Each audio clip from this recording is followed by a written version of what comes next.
Bismillahirrahmanirrahim. Assalamualaikum warahmatullahi wabarakatuh.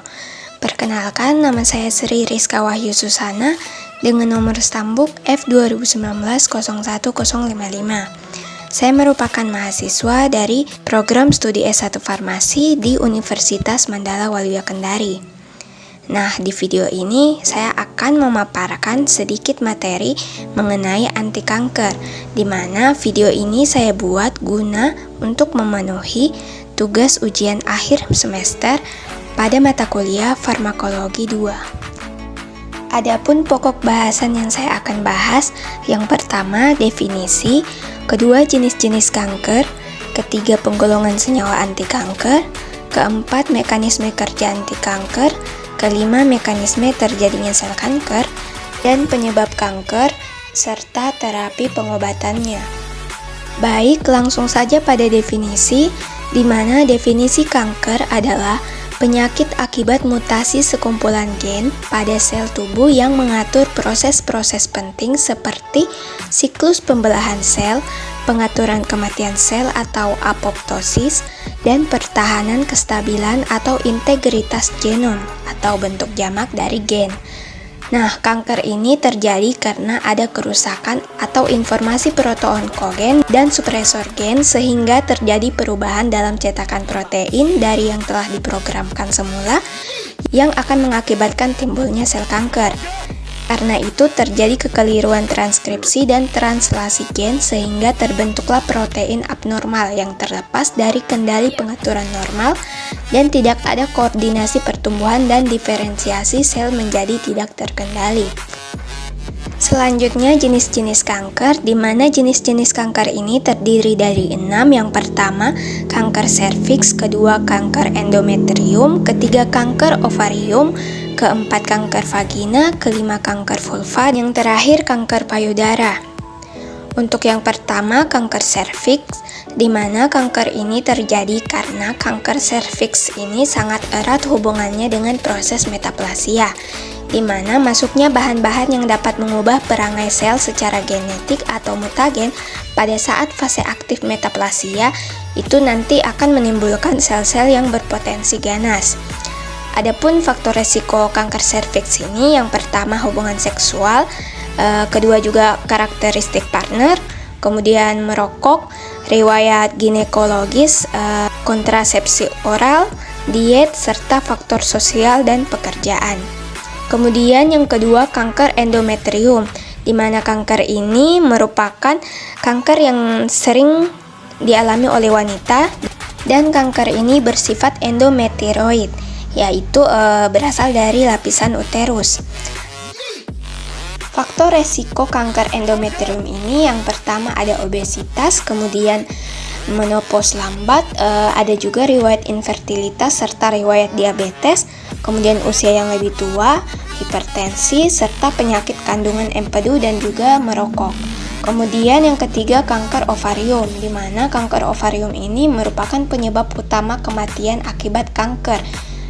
Kemudian kanker ovarium ini juga sering disebut sebagai tumor ganas ovarium, di mana faktor resikonya itu seperti faktor lingkungan, misalnya lingkungan perindustrian, kemudian faktor reproduksi serta faktor genetik.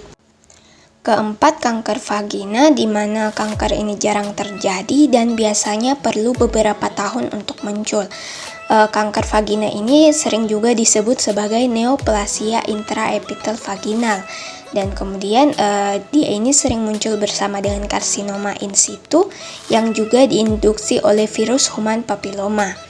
Nah, mekanisme masuknya human papilloma virus ini dengan cara melalui abrasi kulit pada saat koitus atau pada pengguna tampon. Sementara itu, faktor resiko kanker vagina ini lebih sulit ditemukan dibandingkan dengan kanker serviks, di mana faktor penyebab lain itu bisa saja trauma vagina kronis karena pesarium. Yang kelima, kanker vulva, di mana kanker ini merupakan neoplasma genital yang jarang dijumpai, karena kanker vulva ini lebih sering terjadi pada wanita dengan kanker primer pada serviks. Nah, untuk faktor resikonya itu seperti infeksi human papilloma, diet, obesitas, perilaku seksual, serta adanya riwayat reproduksi.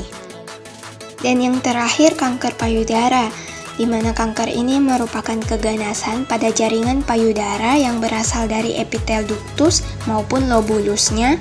Terus kanker payudara ini merupakan salah satu jenis kanker terbanyak di Indonesia. Karena kanker payudara ini memperlihatkan proliferasi keganasan sel epitel yang membatasi ductus ataupun lobus payudara. Selanjutnya, penggolongan senyawa anti kanker, di mana golongan ini terdiri dari 6. Yang pertama, golongan pengalsikasi, contohnya itu mecloretamin, melpalan, klorambusil, temozolomid, dan lain-lain. Di mana mekanisme kerjanya itu dengan membentuk senyawa kationik yang diikuti oleh pemecahan cincin membentuk ion karbonium reaktif. Yang kedua, golongan antimetabolit, contohnya methotrexat, gemcitabin, citarabin, sordisepin, dan lain-lain. Mekanisme kerjanya itu dengan menghambat enzim-enzim yang diperlukan untuk memproduksi basa yang menjadi bahan penyusun DNA. Yang ketiga, golongan produk bahan alam, contohnya seperti vincristin, vinorelbin, docetaxel, mitomycin, dan lain-lain, di mana mekanisme kerjanya itu dengan mengikat DNA dengan proses interkalasi sehingga dapat menyebabkan kerusakan pada kromosom yang nantinya akan menghambat pembelahan sel kanker. Kemudian yang keempat, ada golongan hormon, contohnya tamoxifin, toramifin, flutamid, letrozol, leuprorelin, dan lain-lain. Salah satu dari contoh obatnya seperti toramifin, di mana dia ini berguna dalam mengobati kanker payudara. Kemudian yang kelima, golongan target molekular, contohnya tretinoin, alitretinoin, sorafenib, imatinib, nilotinib, dan lain-lain. Mekanisme kerjanya itu dengan cara melawan sel kanker dengan menargetkan pada gen atau protein tertentu. Kemudian yang terakhir, golongan lain-lain, contohnya asparaginase, hidroksilurea, dan porfimer sodium. Mekanisme kerjanya itu belum dijelaskan secara rinci, tetapi golongan obat ini sudah lama digunakan dan terbukti untuk mengobati kanker. Lanjut pada mekanisme kerjanya, di sini ada 4. Yang pertama, menghambat sintesis DNA seperti hambatan dihidrofolik asid reduktase, hambatan basa purin, dan pirimidin. Kemudian yang kedua, merusak DNA seperti merusak nukleot asid. Kemudian ketiga, antimitosis yaitu alkaloid. Keempat, rekayasa genetik, di mana ini dia itu inhibisi faktor pada pertumbuhan. Kemudian mekanisme terjadinya sel kanker, di mana mekanismenya ini terjadi pada 11 sel. Yang pertama, kanker, di mana kanker ini terjadi jika sel-sel normal berubah dengan pertumbuhan yang sangat cepat sehingga tidak dikendalikan oleh tubuh. Kemudian yang kedua, kanker puncak, ini terjadi karena kegagalan dalam pembelahan asimetrik dan memicu terjadinya tumor genesis. Ketiga, kanker tulang, ini terjadi karena perubahan atau mutasi pada gen pengendali pertumbuhan sel. Keempat, kanker darah terjadi akibat sel-sel di sumsum tulang yang tidak berkembang dengan normal. Kemudian sel darahnya itu terus hidup dan akan menekan sel darah yang lain. Kelima, kanker otot, dia terjadi karena sel otot yang terbentuk di awal masa kehamilan dan berkembang menjadi otot rangka tumbuh itu tidak terkendali.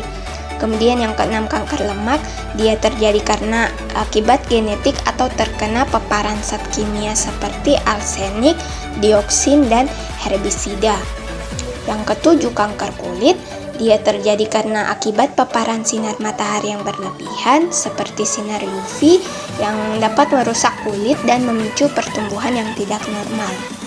8. Kanker saraf, penyebabnya ini belum diketahui, tetapi kemungkinan saja karena faktor genetik. 9.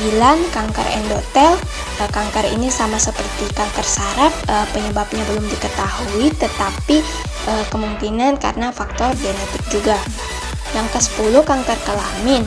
Nah, pada laki-laki ini misalnya karena hubungan seksual dengan banyak orang, merokok, dan adanya kalung penis.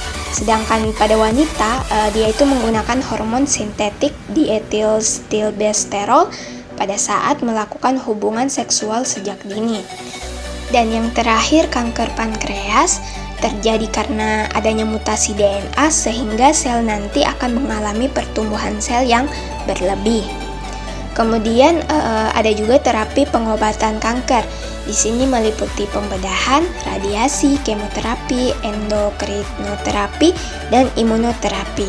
Untuk pembedahan, ya ini terutama untuk tumor yang padat pada terlokasikan. Kemudian radiasi, dia itu pengobatan penunjang sesudah pembedahan. Kemudian kemoterapi itu pengobatan tumor yang tidak terlokasikan. Contoh obatnya itu seperti busulfan, temozolomid, alteretamin, lomustine, dan klorambusil.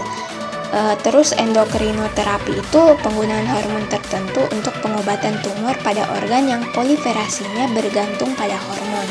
Dan yang terakhir, imunoterapi, dia itu berperan penting dalam pencegahan mikrometastasis.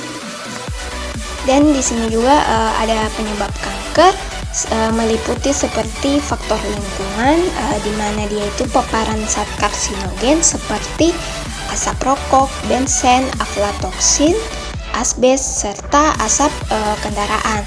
Kemudian paparan sinar matahari langsung juga seperti sinar UV.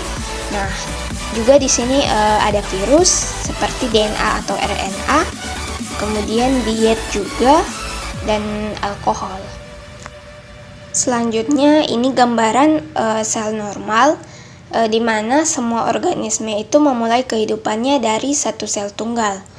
Untuk karakteristik sel organisme yang hidup ini, pertumbuhan dan reproduksi. Kemudian sel yang membelah menjadi dua, itu sel baru tersebut akan membelah lagi dan membentuk jutaan sel. Dan pembelahan sel ini menjadi proses yang sangat penting.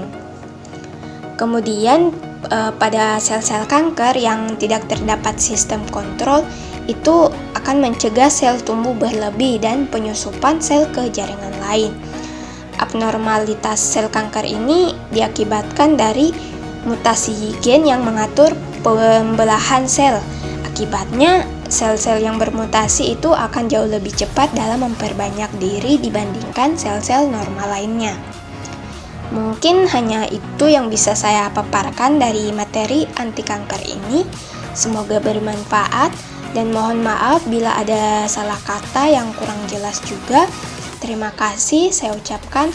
Wassalamualaikum warahmatullahi wabarakatuh.